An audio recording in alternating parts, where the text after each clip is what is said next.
Welcome, students.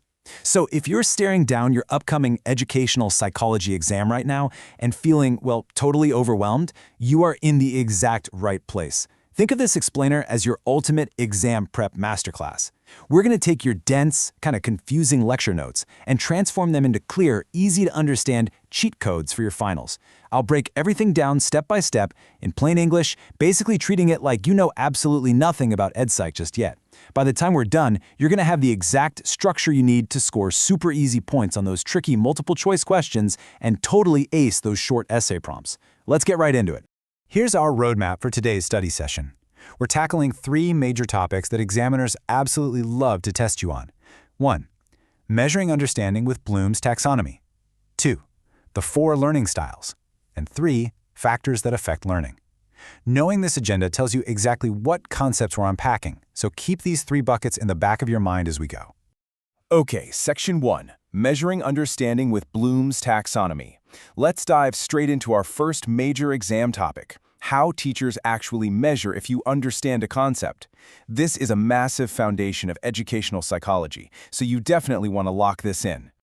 So this pyramid is the exact blueprint teachers use to build their tests. It's the 2001 revised Bloom's taxonomy. Now I want you to picture this like a staircase of thinking. Down at the very bottom, we have the most basic level, which is remembering. This is just recalling basic facts, like memorizing a math formula or vocabulary word. If a multiple-choice question asks you to simply define a term, boom, it's testing this bottom level. But as you step up the pyramid, the thinking gets harder. Next up is understanding. Can you explain the idea in your own words? Then, applying. Can you actually use that math formula to solve a brand new problem?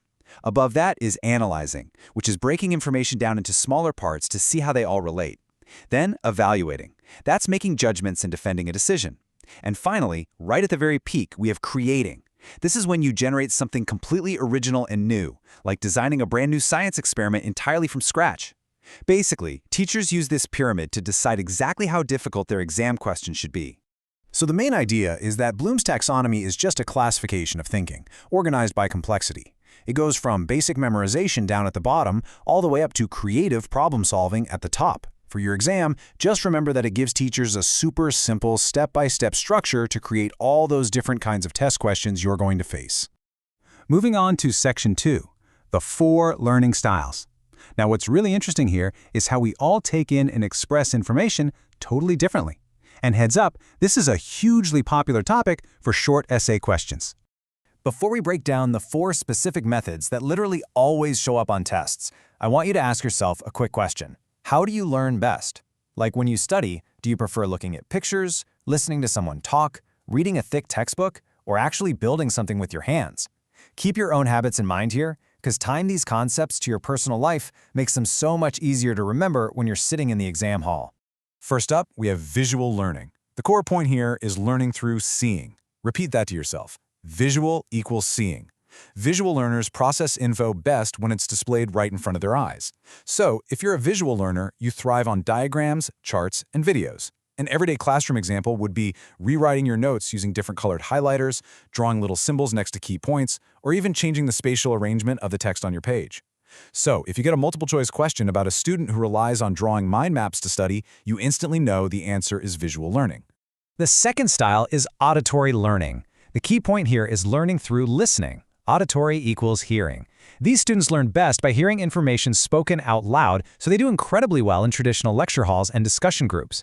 A really great study tip for an auditory learner, and this is a perfect example to drop into a short essay, is recording your summarized notes as voice memos on your phone and then listening to them while you're riding the bus.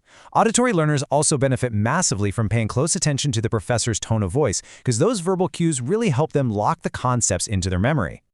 Next up is read/write learning. The point here is pretty simple: learning through reading and writing text. These learners absolutely love lists, glossaries, textbooks, and handwritten notes. To give you a practical example, read/write learners do amazing on tests when they keep a running glossary of unfamiliar terms right at the back of their notebook. Then, they take those lists and rearrange them into practice multiple-choice questions. If a test question mentions a student who studies by constantly rereading and rewriting their notes over and over again, bingo, you've found your read/write learner. The fourth style is kinesthetic learning, which is sometimes called tactile learning. The big key phrase to remember here is learning through doing. These students need practical application. They just can't sit still reading a book. They need to physically engage with the material, even if it just means pacing around their dorm room reciting facts. Everyday examples of kinesthetic learning include physically attending science labs, doing hands-on tutorials, using practice exams to simulate the real thing, and incorporating real-life physical examples into their study routines. Now, here is a absolutely crucial point, and I really want you to star this in your mental notebook, because it is a classic trick question for multiple choice exams. Do not fall into the trap of thinking a person only ever has one learning style forever. Learning styles actually change over time. Furthermore, it's perfectly normal and actually super common to be a multimodal learner. Multimodal just means you use a mix of multiple styles. Like you might prefer visual diagrams for biology, but auditory lectures for history. So if a test question asks if learning styles are rigid and permanent, you know the answer is a hard no. So the main idea is that learning styles are simply the different methods we use to understand new information. To score easy points on your exam, just remember the big four categories. Visual is seeing, auditory is hearing, read/write is text, and kinesthetic is doing. And remember, it's completely normal to be a multimodal learner who uses a combination of them all. Okay, Section 3, Factors that Affect Learning. Are there any challenges? Let's move into this final section, and I'm telling you, this is an absolute goldmine for short essay questions. If you get an essay prompt asking why a student might be struggling in class, you're going to use these exact 6 factors to build a perfect answer. To make this super easy to memorize, I want to share a classic study hack with you. We're going to take the 6 factors from your lecture notes and group them into 2 super simple columns. Column 1 is internal factors. These are things happening inside the student's body and mind, which include intellectual, physical, and emotional factors. Then, column 2 is external factors. These are things happening in the student's surroundings, which include environmental, media, and relationship factors. Organizing it this way totally shows your professor you truly understand the bigger picture. Let's break down the internal ones first by comparing the intellectual factor versus the physical factor. The intellectual point refers to cognitive abilities and, very importantly, prior knowledge. Think about it. A student could literally have the highest IQ in the room, but if they miss the basic introductory lessons, they can't learn the advanced material. They lack the intellectual foundation. Contrast that with physical factors. This is all about the body. Is the student sick? Do they have visual or hearing defects? Are they eating nutritious foods? A hungry child simply cannot focus on algebra. So here is your point and explanation. Intellectual is what you know, while physical is the health of your body. The third internal factor is emotional. The explanation here is that a student's emotional state acts kind of like a gatekeeper for learning. If a student is dealing with heavy stress, they're going to often act out in class or completely zone out, making learning pretty much impossible. And hey, sleep is heavily tied to this too. A lack of sleep from those 2 a.m. caffeine-fueled cram sessions heavily disrupts a student's emotional regulation. And we know medically that sleep is necessary for the brain to actually process and lock in new information. Now let's jump over to the external factors, starting with the environment. Specifically, what we call a conducive classroom, designed for learning. Environmental factors include natural surroundings, like the temperature in the room, and social surroundings, like lighting and noise. Just imagine trying to take a math test in a room with a broken, freezing air conditioner, flickering lights, and a really loud TV blaring next door. You'd fail. A proper, well-lit, well-ventilated, and quiet room is absolutely essential for educational success. Finally, let's quickly summarize the last 2 external factors, media and relationships.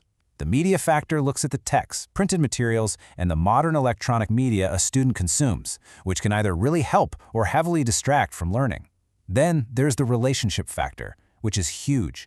This covers the teacher's classroom management style, the mutual respect and faith present in the child-parent relationship at home, and the emotional climate created by peer relationships at school. If a student is being bullied by peers, for example, their external relationship factor is severely damaging their ability to learn. So the main idea is that successful studying isn't just about someone's natural intellect. It's heavily affected by a complex combination of internal conditions, like your physical health and emotional states, and external conditions, like your environment, the media you use, and your social support system. If you get an essay question on this, honestly, just list a few internal and external factors, give a quick classroom example for each, and you are going to get full marks. And there you have it. I want to genuinely congratulate you on completing this highly focused explainer. You've just taken some really dense educational psychology theory and turned it into practical, easy-to-understand cheat codes. You now have the core structures perfectly mapped out to easily score points on your multiple choice questions and write some absolutely killer short essays. You are completely ready for this. To wrap things up today, I want to leave you with one final question to get your gears turning right now. Think about the study session you're going to do right after this explainer ends. Which level of Bloom's taxonomy are you going to use to tackle it? Are you just going to remember the definitions, or are you going to step up and actually apply these concepts to your own life? Make the choice, go crush that exam, and keep on learning.